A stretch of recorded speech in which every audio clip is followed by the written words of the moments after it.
So now we'll be looking at questions related to the diffraction grating.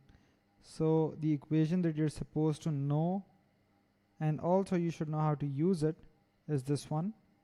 D sine theta equals n lambda. D here is called the slit separation.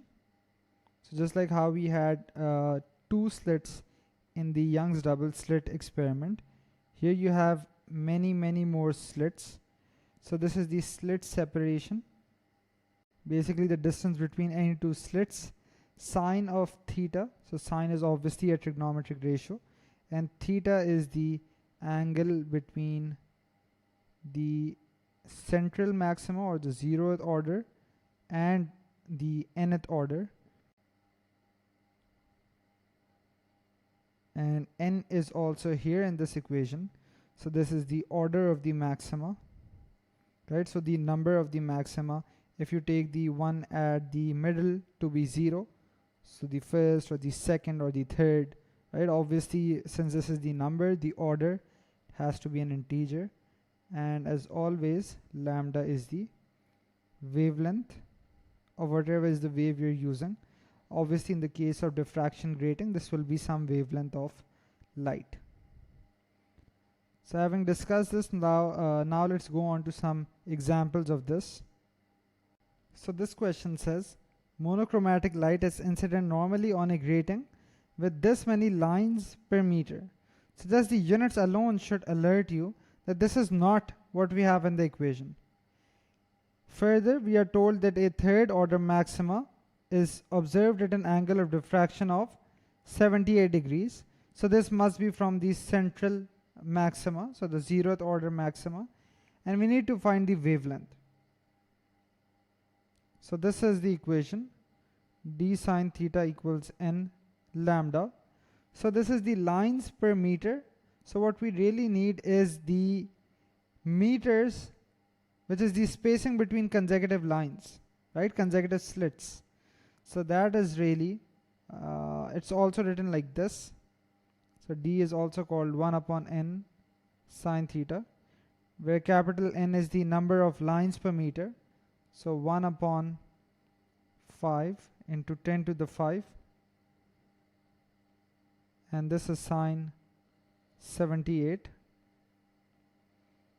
N is 3 because this is the third order maxima, and lambda is what we need to find. So if we just solve this, then so lambda is sine 78 upon 3 times 5 into 10 to the 5. This turns out to be 6.52 to 10 to the negative 7 meters. Let's have a look at another one. This question says, light of this wavelength is incident normally on a diffraction grating with this many lines per meter again.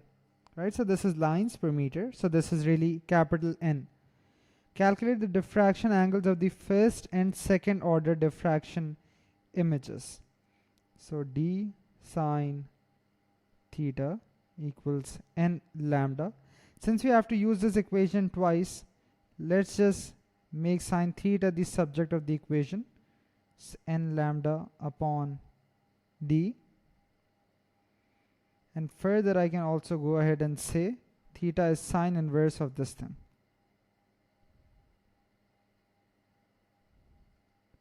So for the first order, where we have n equals 1, theta is sine inverse 1 times lambda.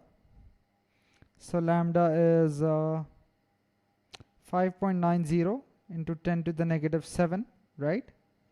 Divided by d, and since d is 1 upon n, I can also, by the way, even though I'm not doing this right now, I can also say this is just multiplication by n.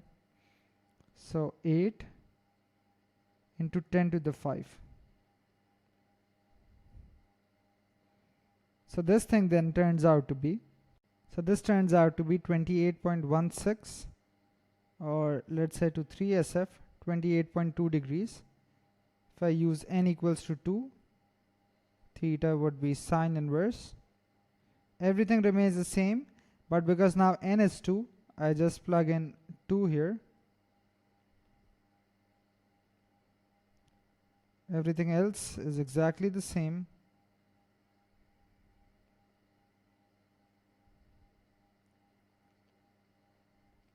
So when we find this turns out to be 70.73 or 70.7, correct to 3SF. Let's have a look at the last one. This type of a question is also asked really often. Let's have a look at one of these to see how to tackle a question like this. So here you have wavelength, which is given, incident normally on a grating with this spacing, right? So here this is not lines per meter, this is just straight up the spacing. So we don't need to take any reciprocals here. And then the question asks, how many orders of diffraction maxima can be obtained?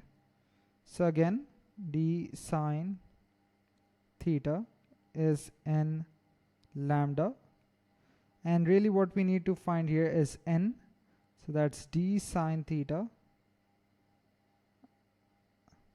upon lambda. So if you remember the setup for the diffraction grating, so that looks something like this. Now obviously the last maxima you could see is if you have a maxima which is like this, so in that case the angle of diffraction from the zero order maxima would be 90 degrees. So in this case, if you do that, if you plug in theta as 90, so sine theta would be 1.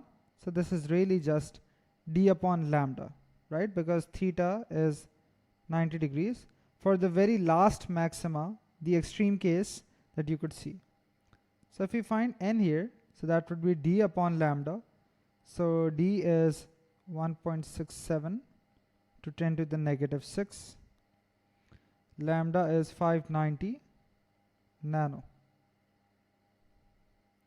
So let's see what this turns out to be. So this turns out to be 2.83. But we know that this is the order, basically the number of maxima we see, so it cannot be an integer. So then, what do you think? Would it be 3? Actually, not quite. Because this has to be an integer, what we are really saying is that the 2.83rd maxima would have an angle of 90 degrees. So obviously then you could not see the third order maxima because it has an angle greater than 90 degrees, right? It would just be like bending inwards here, and we would not be able to see that. So here what we have to do is, we know that if this is the 2.83rd maxima, which by the way does not exist, so then the only maxima I can see is the second order maxima.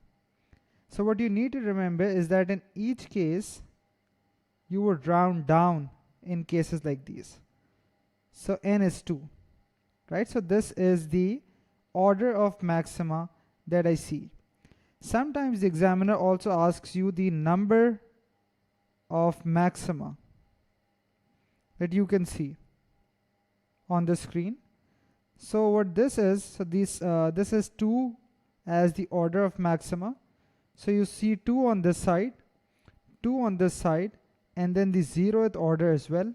So that would be twice of 2, right, on either sides, plus the central, makes it 5 number of maxima, right? So it's twice the order plus 1 because of the 0th order maxima.